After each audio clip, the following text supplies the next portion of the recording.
Hello friends, एक नई कहानी के साथ शीर्षक तिरस्कार। नेहा सजी सवरी अपनी भाभी के कमरे में बैठी हुई थी। आज पापा जी ने सख्ती से कह दिया था कि नेहा आज ऐसे रंग की साड़ी पहने जिसमें उसका रंग निखरा सा लगे, क्योंकि पिछली बार जब लड़के वाले आए थे तब उसको सलवार सूट में दिखा दिया था, जिसमें लड़के ने साफ मना कर दिया कि नेहा मोटी लग रही है। नेहा आ गई, भाभी चहकते हुए कमरे में आई। सुनकर नेहा के दिल की धड़कन और चेहरे की उदासी और बढ़ गई, क्योंकि यह तीसरी दफा है उसको इस तरह से सजाकर लड़के वालों के सामने ले जाने की। सबका बुरा हाल था। दादी ने तो गणेश जी से मन्नत मांगी थी कि आज अगर उनकी पोती पास हो गई तो 1.25 कुंटल लड्डुओं का प्रसाद बांटेगी, और माँ ने तो साईं बाबा का उपवास ही रखना प्रारंभ कर दिया। साथ ही पिछले सोमवार से नेहा से भी 16 सोमवार का व्रत रखवाना शुरू कर दिया दादी ने। लड़का भी देखने आया, अच्छा मोटा काला सा था, लेकिन अच्छा कमा रहा था। जब फोटो देखकर माँ और नेहा की छोटी बहन ने मुंह बिगाड़ा तो दादी ने फटकार लगाई कि लड़के तो जैसे भी हो, काले गोरे मोटे पतले, कोई फर्क नहीं पड़ता, बस संस्कारी और कमाऊ हो।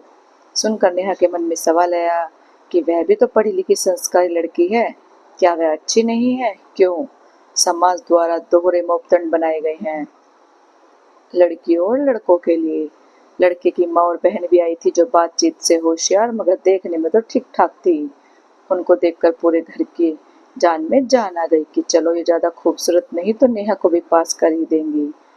पानी पीने के बाद सभी ने भरपेट नाश्ता किया। मिठाई शहर के नामी हलवाई के हाथ से मंगाई। नेहा को भीतर ही भीतर बहुत बुरा लग रहा था। दादी पापा से कह रही थी कि जैसे भी हो वैसे रिश्ता कर देना, अपने सिक्के में दोष है तो भला परखने वाले का क्या दोष। खुद को खोटा सिक्का सुनना नेहा को भीतर तक उसके अस्तित्व को झकझोर गया। दादी ऐसे क्यों बोल रही हो? दीदी में क्या कमी है? हर काम में तो परफेक्ट है। फिर भी छोटे भाई जितने गुस्सा करते हुए कहा, अरे चुप हो जा तू, क्या किसी मोटी काली लड़की से विवाह कर लेगा? अगर दीदी जैसी हुई तो जरूर। रजत ने गुस्से से कहा, अरे जा यहाँ से। दादी ने रजत को फटकार दिया। वह बुदबुदाता चला गया। दादी ने अपनी छड़ी दीवार से टेक दी और पापा से कहा कि यह रिश्ता होना जरूरी है।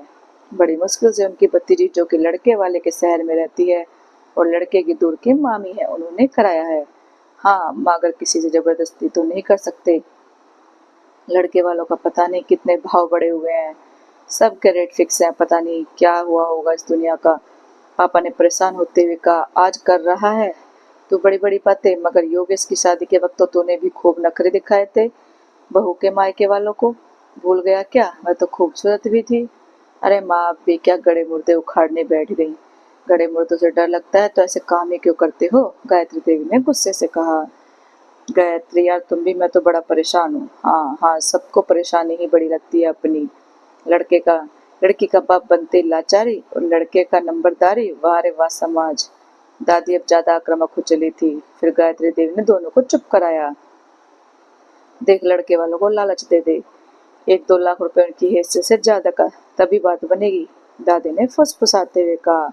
हाँ, रजत की शादी में वसूल कर लेना। गायत्री देवी ने पति पर व्यंग्य तीर छोड़ा। सुनकर उनकी त्योरे चढ़ गई। पापा, वो लोग नेहा को बुला रहे हैं, योगेश ने भीतर आकर कहा। अगर इस बार नेहा को फेल कर गए तो बड़ी जगह सही होगी। दादी ने चिंता जाहिर की। नेहा की दुख दुखी दुगनी हो गई थी। वह बहुत ही घबरा रही थी। भाभी ने उसके सिर पर हाथ फेरा और कहा, दीदी आप घबरा रही हो? मुझे भी बहुत डर लगा था जब आप सब लोग। हाँ हाँ, अब आप बीती बातें मत सुनाओ, जाओ भी इसको लेकर। दादी ने भाभी की बात को बीच में काट दिया। नेहा सिर झुकाकर चुपचाप जाकर बैठ गई। सर्दी के मौसम में भी उसके माथे पर पसीना आ गया। सभी उसकी ओर घूर रहे थे और आपस में इशारेबाजी भी। देखने आई तमाम महिलाएं अध्यापक या यूं कहीं हस्ताक्षरकर्ता बन चुकी थी। उन्होंने सबसे पहले चूल्हे चौके के बारे में बात की। कौन सी डिश बना लेती है? सिलाई कढ़ाई बुनाई से लेकर कंप्यूटर तक, ढोलक से लेकर डांस हारमोनियम और तबला तक, सबके बारे में पूछ लिया कि आता है या नहीं। लग रहा था मानो उनको बहू नहीं, चलता फिरता रोबोट या काम वाली चाहिए। लड़के का मुंह थोड़ा सिकुड़ा हुआ था, पहले से भालू जैसा था, अब तो लंगूर को और लपेट लिया।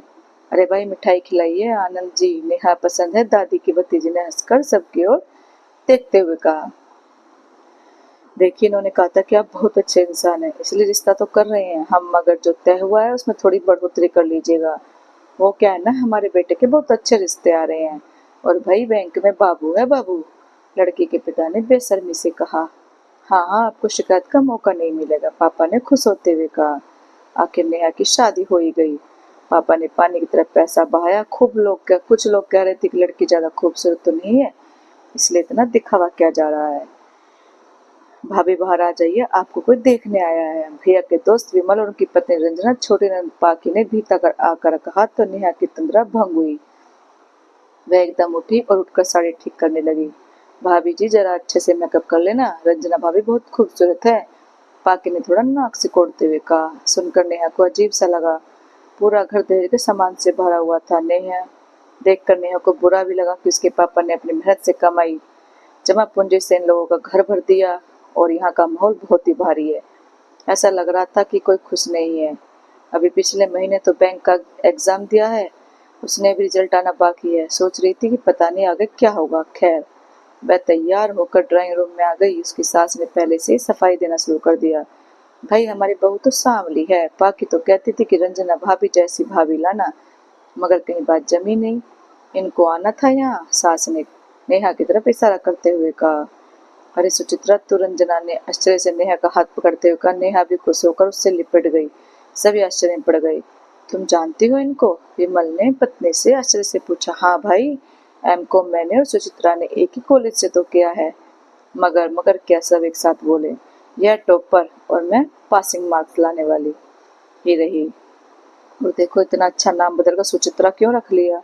रंजना ने ठहाका लगाते हुए कहा। नेहा मुस्कुरा दी। यहाँ ससुराल वालों की मर्जी थी कि सुचित्रा ओल्ड फैशन नाम है, इसलिए कई बार तो नेहा को जब कोई आवाज देता तो वह भूल जाती जवाब देना। तभी घर पर लगा लैंडलाइन फोन घनघना उठा। भाभी आपका फोन है, पाखी ने नेहा को बुलाया। हाँ भैया नमस्ते, क्या सच में? बहुत खुश हूँ। ने भैया, नेहा चिल्ला पड़ी। वह भूल गई कि वह ससुराल में आई है। सब चौंक गए। क्या हुआ, कोई सलीका नहीं है क्या ससुराल में रहने का? उनकी बात सुनकर संजना भी सक पकाई। वो मम्मी जी, मेरा बैंक में नंबर आ गया है, भैया कह रहे थे। अच्छी बात है, इसमें इतना कूदने की क्या आवश्यकता है, यही ज्वाइनिंग करवा लेना, सुबह को काम निपटा के चले जाया करना। सास ने फिर मुंह बिगाड़ा। जी हाँ, मुबारक हो नेहा। सुचित्रा, आखिर तुमको तुम्हारी मंजिल मिल ही गई, रंजना ने नेहा के गले से लगते हुए कहा। सुबह से कमरे में न झांकने वाला सुलभ यानी उसका पति भी पास आकर बैठ गया। दोनों हाथों में लड्डू जो थे, इतना सारा दहेज और ऊपर से कमाऊ, घर के कामों में दक्ष बीवी, ताना मारने को उसकी सांवली सूरत। लेकिन नेहा मन में निश्चय कर चुकी थी ईंट का जवाब पत्थर से देने के लिए कि इतनी बुरी थी तो लालची और शादी ही क्यों की। उसके चेहरे की चमक बढ़ चुकी थी। अब वह आत्मविश्वास के साथ सबके सवालों का जवाब दे रही थी, मगर उसका दिल अब तक लोगों द्वारा किए तिरस्कार से भर उठा था। तो दोस्तों, कैसी लगी आपको ये कहानी? अच्छी लगी हो तो प्लीज लाइक, कमेंट और शेयर करना और चैनल को सब्सक्राइब करना। Thank you.